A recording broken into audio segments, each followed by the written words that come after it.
Okay, so let us start. So we'll solve some problems based on Serret and Frenet formulae. Just note down this.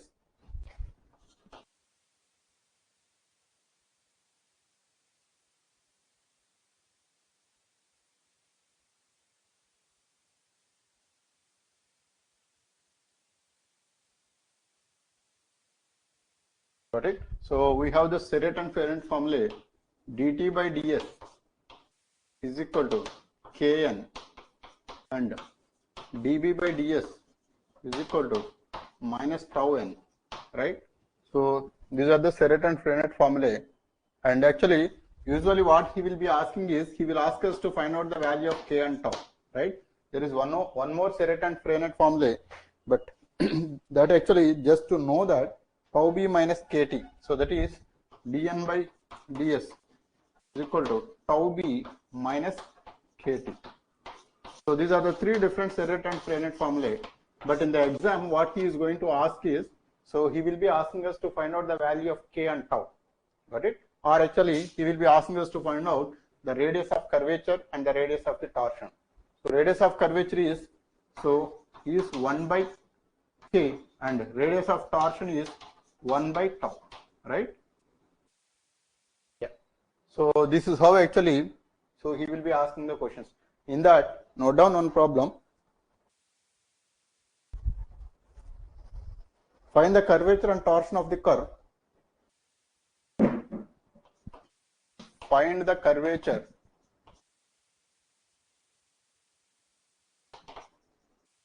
and torsion of the curve. Curvature and torsion of the curve. X is equal to a cos t, y is equal to a sin t. X is equal to a cos t, y is equal to a sin t, and z is equal to bt. And z is equal to bt. Now, this is as if like a cylinder, right? So here actually, this parametric form of the equation is nothing but a helical shape. Helical shape we mean, so it will be started like this, and then it will be cut like a spring, like this in a cylinder. Got it? So this curve equation is so given by these coordinates. So these coordinates are nothing but the parametric form of the point. Got it? So at any random point, if you find out that is at t is equal to some constant value, if you put it here in that, so x a sin t, so x is equal to a cos t, y is equal to a sin t, and z is equal to bt, will trace this particular curve, right? So this is a special curve, so which we call as the helical shape.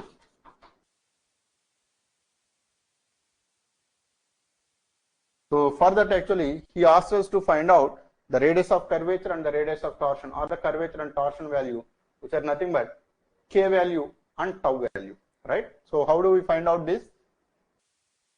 We know only x, y and z locations at any point, right? So as I have given yesterday, that is ds by dt value is nothing but dr by dt mod, right? So based on this equation, ds is equal to, so dr by dt mod into dt. So if you integrate on either sides, so s is going to be, so integral modulus of dr by dt into dt, where r is given by a cos t into I plus a sin t into j plus bt into k. Got it? So this is the position vector. Suppose if you start from here, so at any random point, if you can take it, this is the position vector r given by at any time t by this equation. Got it? Understood or not? Now actually the modulus of this is, that is, so you can find out the modulus of this is, so a cos t whole square plus a sin t whole square plus b square under root, and then for that you need to integrate with respect to t. Now this value is going to be integral, this is a square into cos square t plus sin square t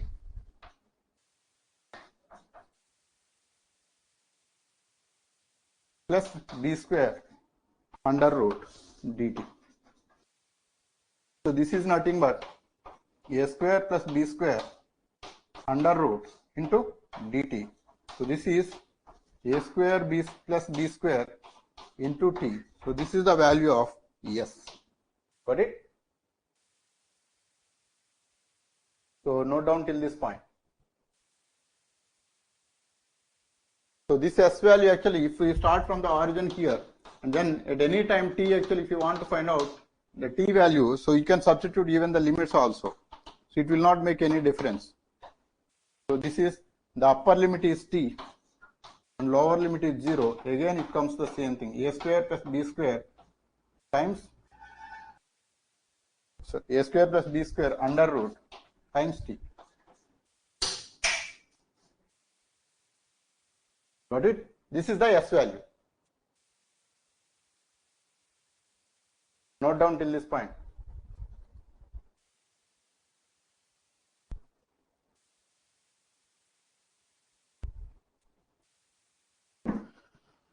Then once you find out the s value, we can find out ds by dt value first. So s value is coming out to be, so s is equal to a square plus b square under root times t. So it implies ds by dt is equal to square root of a square plus b square. So this is the ds by dt value which we need to be finding out. Yesterday I explained, right? So we have to find out the s value, which is nothing but the perimeter at any point. So starting from t is equal to 0, this is traveling in this particular format. So at any time actually, if you want to find out, this is the value of s, right? S is nothing but the arc length, or in other words perimeter you can say, right, or the parameter, right? So arc length. So arc length actually s value is coming out to square root of a square plus b square into t, and ds by dt value is coming out to be ds by dt value. So that is equal to square root of a square plus b square. Now the tangent vector. So to find out, so k value you have to calculate dt by ds value, but actually the tangent value is nothing but dr by ds is nothing but the tangent, unit tangent vector. I have explained this in the previous class. Dr by ds value is going to give a unit tangent vector, because as t tending to 0, s will also tends to 0, and dr by ds leads to the same arc length for the same chord, right? So that is dr by ds value is coming out to be dr by dt divided by ds by dt. Why we have written in this particular format is r is a function of time. So given by the position vector r is equal to a cos t into I plus a sin t into j plus b times of t. So b times of t into k, right? So that is the position vector at any instant. Now r is a function of time and s is also a function of time, which we have derived this one. So from this dr by ds value we can find out by taking the derivative of r vector divided by derivative of s vector. Got it? So that is dr by dt is nothing but a cos t into I derivative. So derivative of cos is minus sin t into I plus, so derivative of sin is cos t into j plus b k, right? And then divided by square root of a square plus b square under root. So this value is nothing but dr by ds value, which is nothing but the tangent vector. Got it? So this tangent vector is coming out to be a sin t times divided by square root of a square plus b square into I plus a cos t divided by square root of a square plus b square under root times j plus b by square root of a square plus b square under root times k, right? So this is the tangent vector. Got it or not?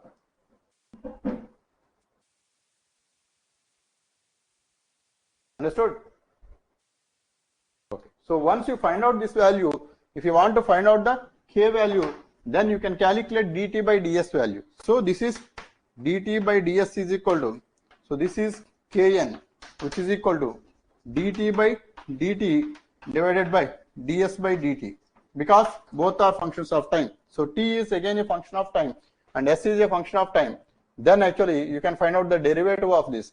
This is ds by dt is square root of a square plus b square, and then the derivative of this is going to be, so a square plus b square, root will be cancelled because 2 times multiplication of the root, and then dt by dt is nothing but derivative of this is minus of derivative of sin t is a cos t into I. So derivative of cos is minus sin, then this is a sin t into j, and derivative of constant is 0. That is, so this is coming out to be, so a by square root of a square plus b square, and then minus, this is minus of a cos t into I, so a sin t into j.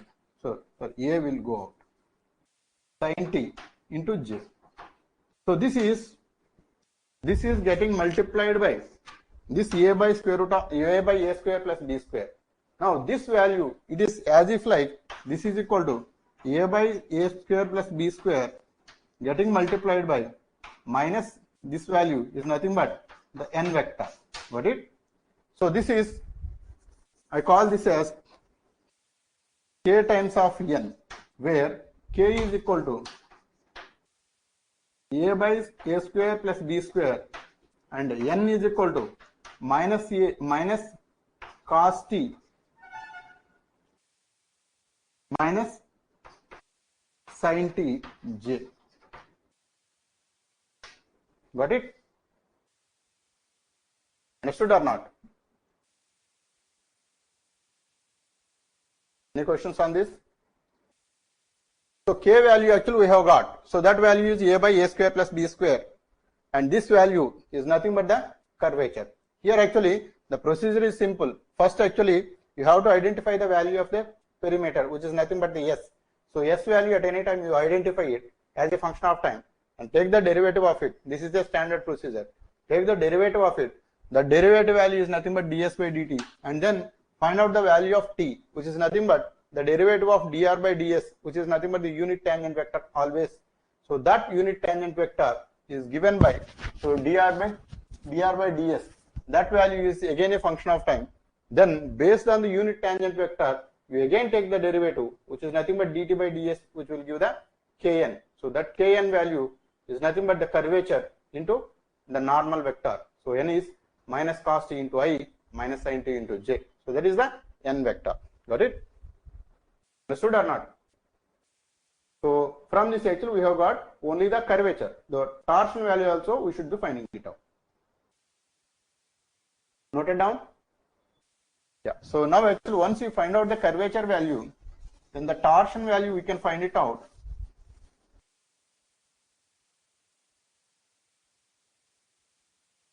So if you want to find out the torsion value, torsion actually, so this is nothing but dB by ds is equal to minus tau n, where tau is the torsion. Now to find out the b vector first, so we have got the n vector. So t vector is this one, and the n vector is minus of cos t into I minus of sin t into j. So this is a normal vector. First you have to find out b is equal to t cross n, because as I given the order tangent, normal and binormal. So the cross product of this leads to the other one. All three are the unit vectors. Got it? All three are the unit vectors. So first we have to find out the normal vector.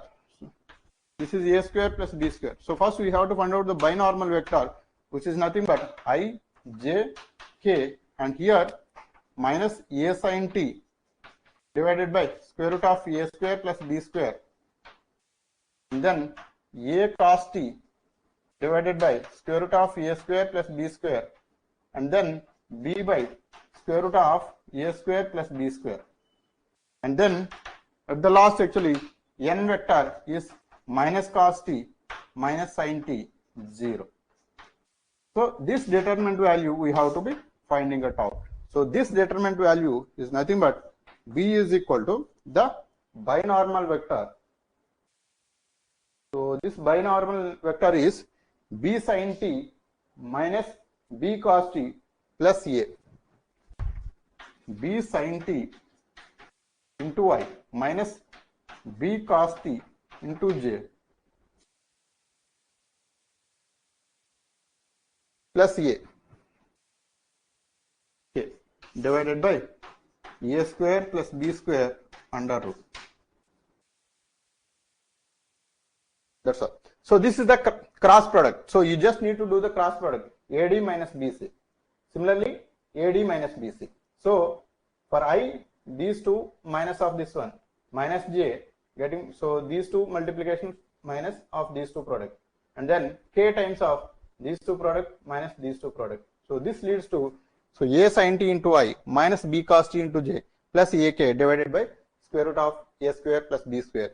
This is what we have got as binormal vector. Now the derivative of the binormal vector with respect to s, that is db by ds value is equal to minus tau n. So once you got this binormal vector, which you have got by the cross product of two different normal vectors, which are tangent and the normal vector. So this one is this one. Now for this you have to find out the derivative with respect to s. Then it will lead to the torsion value. Got it? Understood or not? Now can you take the torsion? Can you find out the torsion value and tell me?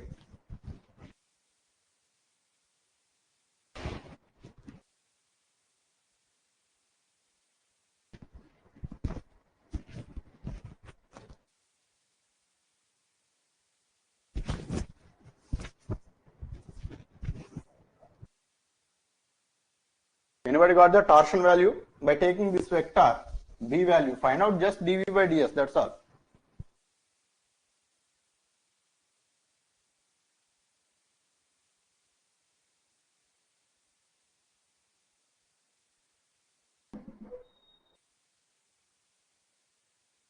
So b by a square plus b square without root, Anubhav is correct.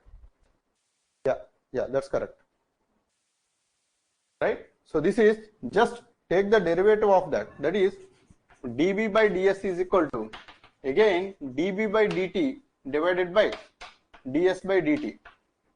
So this is db by dt is the derivative of this with respect to t. So this is derivative of sin t is cos t, b cos t minus derivative of cos t is minus sin t. So this is b sin t divided by a square plus b square under root getting multiplied by again ds by dt is nothing but under root again. So this can be called as b by a square plus b square getting multiplied by cos t plus sin t. So this is I and this is j. So this is I and this is j, right? So this is the tau value.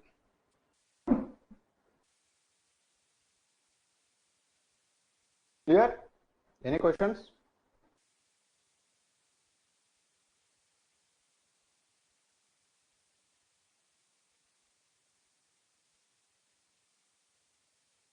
Okay. So this is how actually you will be finding out the curvature and torsion values. Once you get these values, if you want to find out the radius of curvature and radius of torsion, then you have to take the inverse of that. So did you get a fair idea on Serret and Frenet formulae?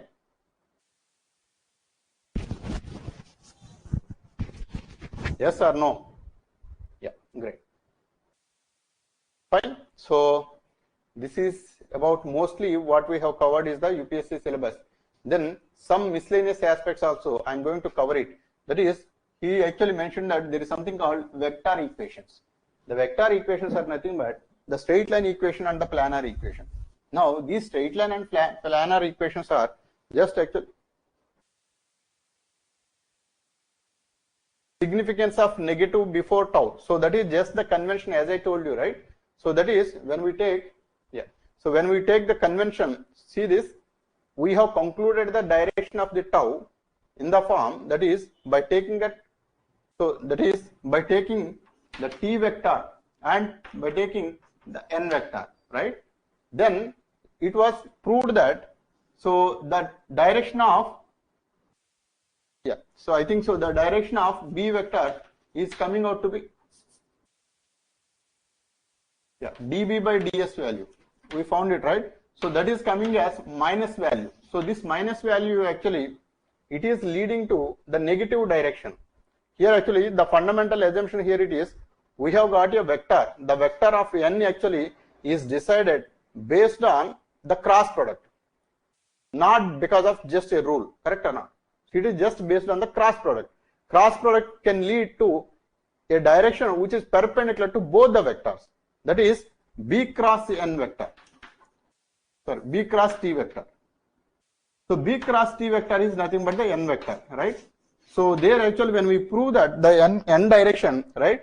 So we have assumed that n is coming in one positive direction, but there actually it can be parallel is the appropriate answer than in the direction which is perpendicular to both these vectors. Got it or not? Perpendicular to both these vectors actually we have considered. So perpendicular to both these vectors, either in the positive direction, even in the negative direction also perpendicular to both, right? Correct or not? Arun? Understood or not? Now, if you take the perpendicular vector, that can go, so suppose if I take perpendicular to this board, then this can go in the positive direction or this can go in the opposite direction also. But as a convention, it was taken in the opposite direction. So that will be more appropriate direction for us. So that's the reason actually when we take the order of tangent, normal and binormal, right? So when we take that order, then actually we found that actually b cross t is equal to n and t cross n is equal to b. So this is the order actually we have taken. To satisfy that, actually we have assumed that the tau value in the negative direction. That is not for the magnitude, that is for the n. Got it or not?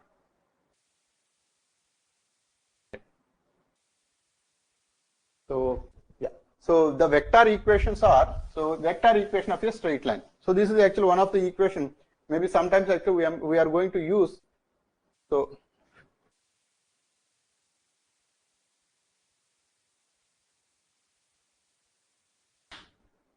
vector equation. So one is the straight line equation of the vector.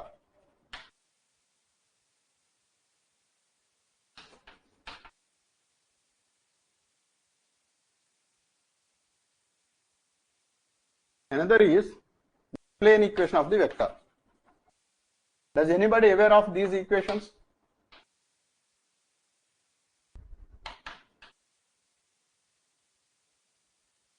Does anybody aware? What is an vector equation of a straight line?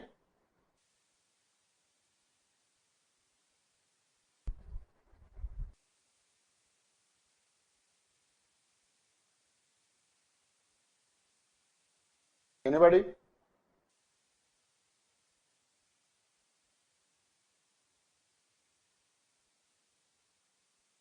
Okay, so this vector equation actually usually a straight line equation that is expressed in terms of vectors is called a vector equation, which is nothing but the position vector of the straight line at any point.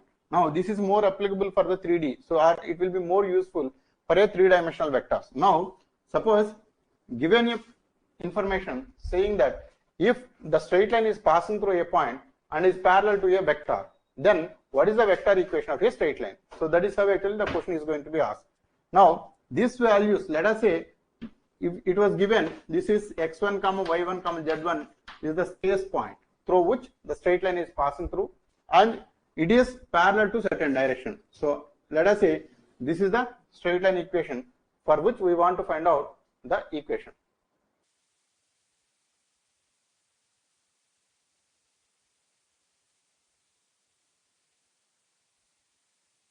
No, I think so. Let me explain that. See this. Now actually this is the position with which actually this line is passing through. Now the position vector of this particular vector is this one. So this vector I call this as the A vector. So this A vector is x1 into I plus y1 into j plus z1 into k. So this is the position vector of the point through which the straight line is passing through. And the one more information what he is going to give it is the equation is the straight line is parallel to a certain vector. Now if it is parallel to a certain vector b, then let us say this is a vector b. Then the equation of this straight line is nothing but identifying a point on this particular straight line. So this position vector r, which will give xi plus yj plus zk. So this point, if you are able to identify uniquely on this line, then that is nothing but the equation of the straight line there. Got it? Yeah, right. So this is nothing but the line. Now in this equation, so this r value you have to identify it. Now if you want to identify the r value, then actually, so this is the r vector, right? So if it is r vector, then this line, so this is actually in the direction of b. Now if I just multiply b vector with some random value t, so this is nothing but the parameter or a constant. So this constant value is nothing but the length of this b vector, right? So let us say this is the b vector. So let us say this is the b vector. Then if you multiply this b vector with some constant t, then this will give the magnitude of b. So this is bt is nothing but if t value is more than 1, this will give you a value which is more than the b vector. If t value is less, which will be lesser than the b vector. If t value is 1, then it is going to be exactly equal to the b vector. Suppose if t value is negative, it is going to give you a vector which is in the opposite direction. Got it? Now at any point actually if you multiply a random number t to the vector b, then it will be adjusting the length of the b. Correct or not? Understood?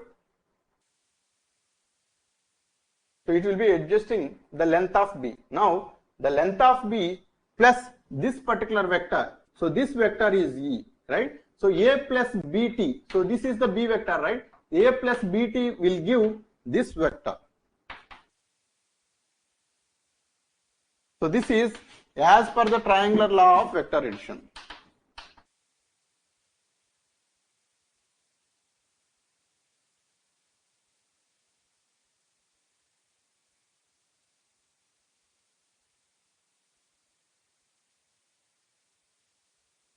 As per the triangular law of vector addition, right? So the sum of this vector plus this vector will lead to this vector, right? Now this vector is nothing but a random position vector. This will be a random position vector just because of the parameter t. So a plus bt will always give you a random position on this particular line. So depending upon the t value varying from minus infinity to plus infinity, you will be able to identify any value on this particular straight line. Got it or not? Understood, Deepak?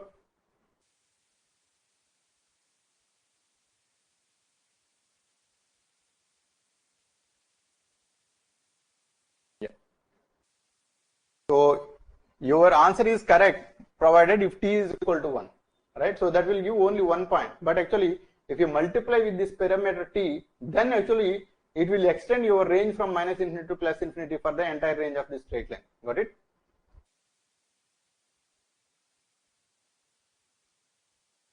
So this value, suppose if you want to identify this value, then just multiply this t vector, t value as a negative value. Let us say if you multiply minus 1 by 2, then this is going to be a minus b by 2. So this is going to be a point on this particular point. Suppose if you want to multiply with a value which is more than 1, then a plus 2b, let us say, then this is going to be a vector point at this particular point. Now at any instant actually this r vector will be representing the position of the point on the line. Got it? So this is the vector equation of a straight line which you have got from a simple understanding of the triangular law of vector addition by introducing a variable parameter. Got it? Understood? Or do you have any questions on this? Any questions? Exactly in the similar manner, vector equation of a plane. So does anybody aware of what is a vector equation of a plane?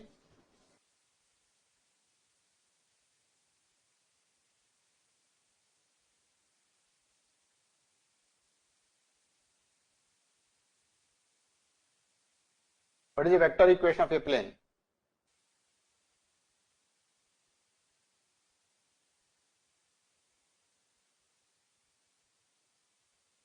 Having same normal or any other way? We need the position vector on that plane, right? So you should be able to identify from that equation any point of the plane.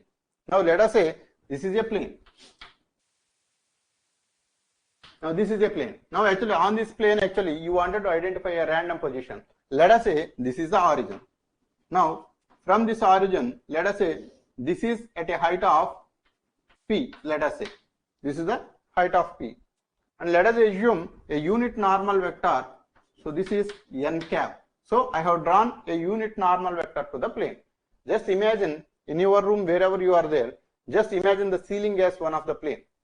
Now for that plane, if you draw any line from the left bottom corner of the room, which we call as the origin, just draw a line to the location where the fan is hanging there, right? So the starting point of the fan, which is hanging there.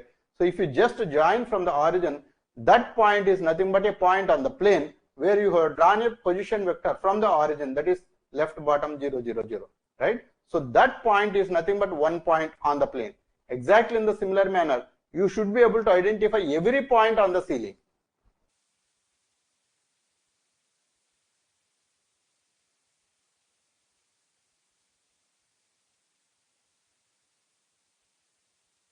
So I think there is a better way of expressing that, Deepak. So this is a unit normal vector. This is a length P. Exactly in the similar manner, the way we have derived them with the help of triangular law of vector addition in case of straight line. Even here also you will be able to find out with the help of the straight line, with the help of the triangular law of vector addition. Now actually, let us say this is the point where the fan is hanging. Now if I draw a straight line like this, this value is nothing but the variable position vector. This is the xi plus yj plus zk. Now this value I should be able to identify. Now if I wanted to identify that particular point, then this magnitude is P, which is nothing but the height till the ceiling, and this is the unit normal vector n cap. Then if you draw a vector like this, that is r minus, so this vector I call as P n cap is the vector P, right? P n cap, P is the magnitude and n cap is the direction of the unit normal vector to the ceiling. Now this is the position vector r. Now this vector is nothing but the difference of these two, that is, so minus P plus R. So this is the vector, I call this as B. So B vector is minus P plus R. So minus P vector, which is nothing but triangular law of vector addition. So this is triangular law of vector addition. If you want to identify this vector, then minus B plus R, which is nothing but this B vector. Now, what is the dot product of these two vectors? That is the dot product of, so that is P vector and R minus P vector. So the dot product of these two will be how much? What is the dot product of R minus P and P vector?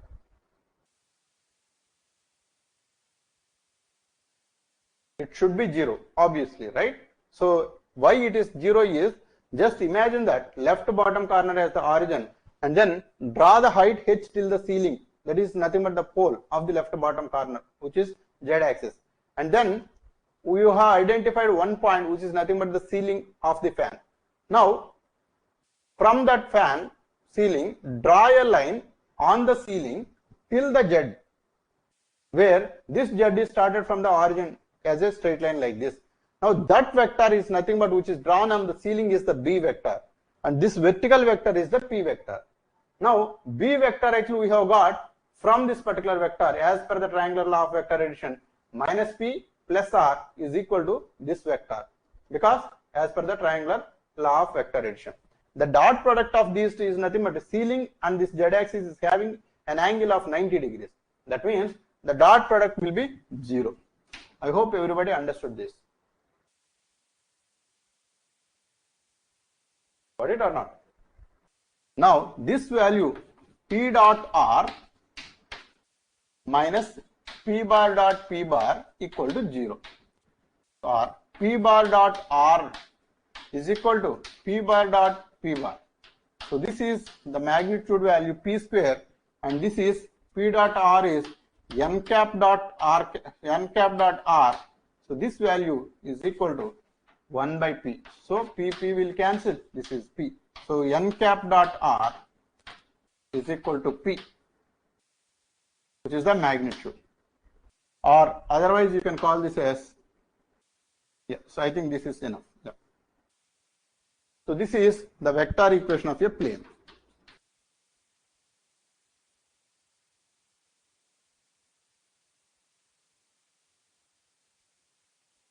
Clear?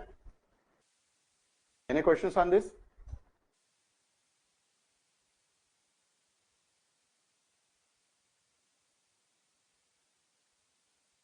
Any questions on this?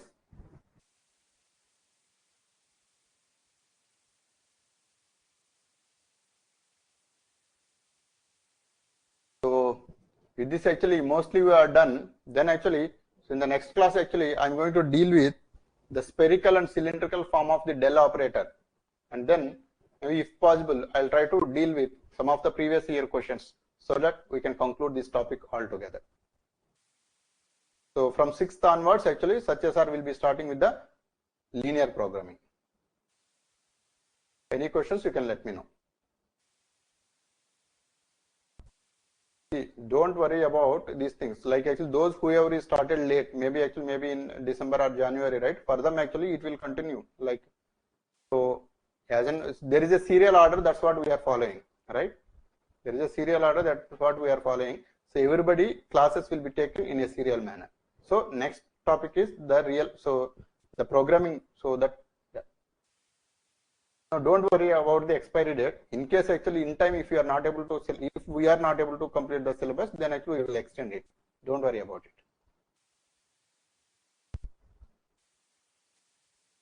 Right? But actually I think so for everybody actually we have finished the syllabus on time without missing anybody. So usually it takes actually around 8 months to complete the syllabus.